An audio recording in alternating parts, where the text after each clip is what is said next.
In this tutorial, we are going to talk about writing an app which does exactly what absolute value function does. Remember, the absolute value of any number is the same number with the sign thrown away.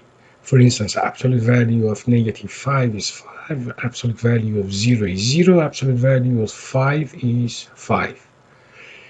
So if we write algorithm, it goes as follows. We start, then we read the input, which is x. If x is less than 0, then we set a variable f to be negative x, meaning -1 times x. If x is greater than or equal to 0, then f is the same as the input number, which is x, and then we are going to display f. The function f of x, which is defined here, this is the definition of absolute value of x. So we are going to write an app which does this for us. So let's start. The first thing, again, you sign in using your Gmail account. Then you are going to start a new project. Let's call it absolute value. And that's it. Again, we created the absolute value and we got the screen which is blank. Again, we are going to change the title as usual. So we are going to make the title absolute value. So this is the title now. Now again, we need an input which is a text box. We also need a label, so we need a layout, a horizontal layout. We set the width to be fill parent. Then we are going to drag and drop the label, and beside it we are going to drag and drop a text box. Now the label, we are going to change the text. We're going to make it a number. Now the text box, again, because we are going to use it in the program, we're going to change the name text box 1 to number and click OK. Now we just need a button. The text, we're going to change it this time to absolute value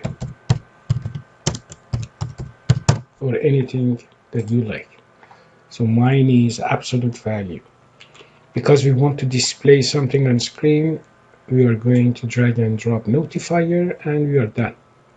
So now we're going to go to the blocks for programming. As usual, when the button is clicked, we want to start processing. But if you remember the algorithm, we have an intermediate variable called f. Although we don't really need it, but based on this algorithm, we need one variable. So we go to variables and we create a variable called f. And initially, we are going to set the value to be 0. Remember, f is going to deal with numbers. So we are going to set it to 0. Now we are going to have our conditional statement. So we need an if statement here. Now, because the number can be either positive or negative, we need an else here too. So we are going to include an else here. And now we are going to check. To check numbers, we need the math block.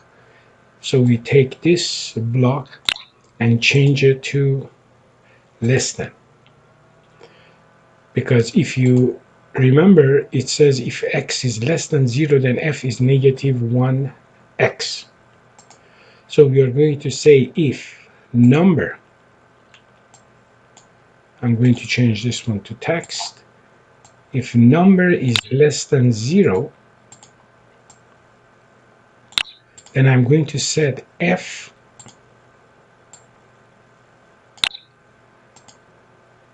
to be -1 times x or times number. So it's going to be a multiplication. So I have a multiplication here.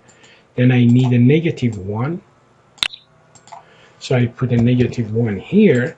And then I need the value of number. Put it here.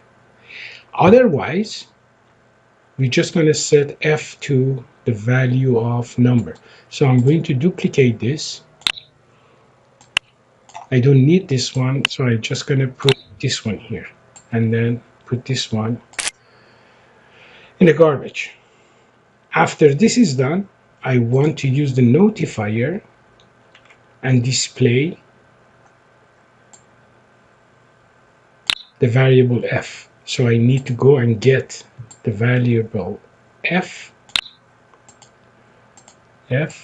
and then I need the title again. So I bring a string block and I'm going to say absolute value, and then for the button I'm going to use, as usual, OK. And this is done.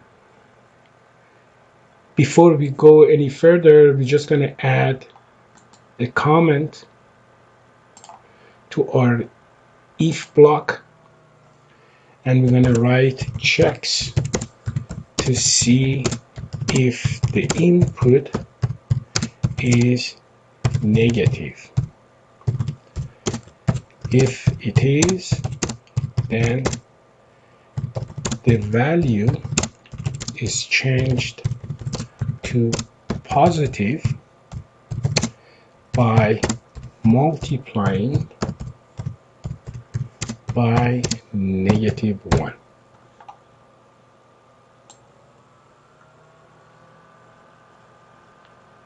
So this is our comment.